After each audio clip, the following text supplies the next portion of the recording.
રેતી ખનન કરતા એ ઈસમો દ્વારા પત્રકાર પર હુમલો કરવામાં આવ્યો છે અને ભૂતકાળની અંદર પણ અનેક વખત ખનીજ માફિયાઓની સામે રજૂઆતો કરવામાં આવી, એ પુરાવા એ જાહેર કર્યા અને ત્યારબાદ જ્યારે તેમની સામે ફરિયાદ નોંધાવી તો એમને એ પત્રકારો પર હુમલો કરવાની પણ શરૂઆત કરી છે।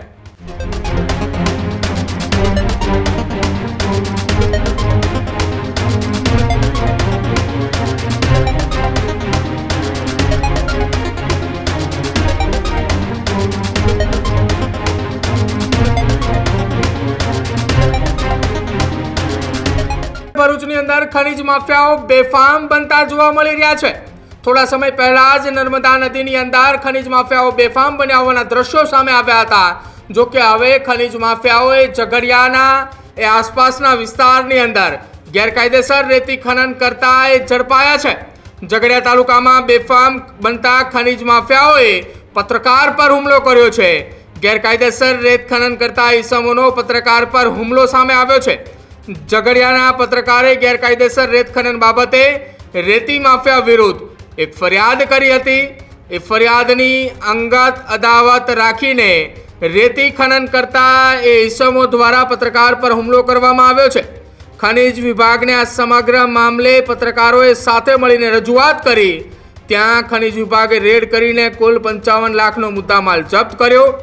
ઝઘડિયા તાલુકામાં લાંબા સમયથી બેરોકટોક ખનીજ ચોરી ચાલી રહી છે અને નર્મદા નદીના વિશાળ પટમાં લાંબા સમયથી ચાલતા આ ખનીજ ચોરીને લઈ ખનીજ માફિયાઓ પર હવે ખનીજ વિભાગ એ ત્રાટક્યો અને ત્યારે નદીમાં નાવડી અને મશીન મૂકીને ગેરકાયદેસર રીતે ખનીજ ચોરી કરતા હતા એ તમામ મુદ્દામાલ જપ્ત કર્યો છે અને ભૂતકાળની અંદર પણ અનેક વખત ખનીજ માફિયાઓની સામે રજૂઆતો કરવામાં આવી, પરંતુ યોગ્ય ક્યારેય પણ ખનીજ વિભાગ દ્વારા કાર્યવાહી ન કરવામાં આવતી હોવાના આરોપ લાગ્યા હતા।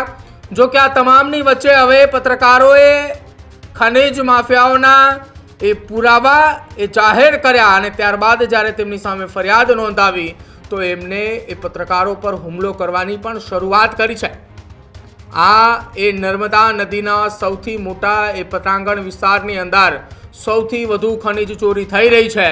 આ વાતથી જાણે ખનીજ વિભાગ પણ છે ને ત્યાંના અધિકારીઓ અને તંત્ર પણ છે, પરંતુ તેમ છતાંય કેમ યોગ્ય કાર્યવાહી નથી કરતા તેને લઈને પણ અવારનવાર સવાલો ઉઠ્યા છે।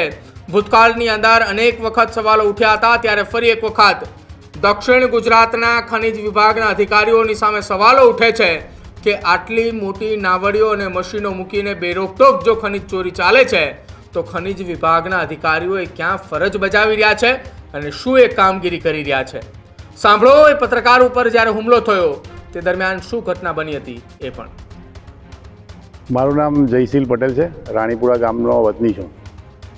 છેલ્લા કેટલા દિવસથી રાણીપુરા ગામના કાછી જરાત વગાની અંદર ગેરકાયદેસર રીતે રેતી ખનન કરવાની કામગીરી ચાલુ કરવાની કવાયત હાથ ભૂમાફિયાઓ દ્વારા ધરવામાં આવી હતી, જે બાબતની જાણ અમે જિલ્લા કલેક્ટર ભૂસ્તર વિભાગ, ડીએસપી અને ઝઘડિયા પીઆઈને કરી હતી। એના અનુસંધાનમાં ગતરોજ અમને એવી જાણ થઈ હતી કે ભાઈ ભૂમાફિયાઓ દ્વારા નર્મદા નદીના ચાલુ પ્રવાહમાંથી પાઇપ નાખી નાવડી વડે એન્જિન દ્વારા રેતી ઉલેચવાનું કામ ચાલી રહ્યું છે। તો હું અને અમારા ગામના કેટલાક ખેડૂતો સ્થળ પર આવ્યા હતા, ત્યારે અમે જોયું કે ભૂમાફિયાઓ દ્વારા આખી પ્રોટેક્શન વોલ ટાઈપની એક ભેખડ હતી તે આખી તોડી નાખી અને તેમના જેસીબી મશીન વડે અને નાવડી વડે રેતી ઉલેચવાનું કામગીરી શરૂ કરવાની કવાયત હાથ ધરી હતી। આ સંદર્ભે મેં જિલ્લા ભૂસ્તર અધિકારી, ઝઘડિયા પીઆઈ અને પ્રાંત અધિકારીનો સંપર્ક કર્યો હતો, જેથી તેની ટીમ ત્યાં તાત્કાલિક અહીંયા પહોંચી હતી।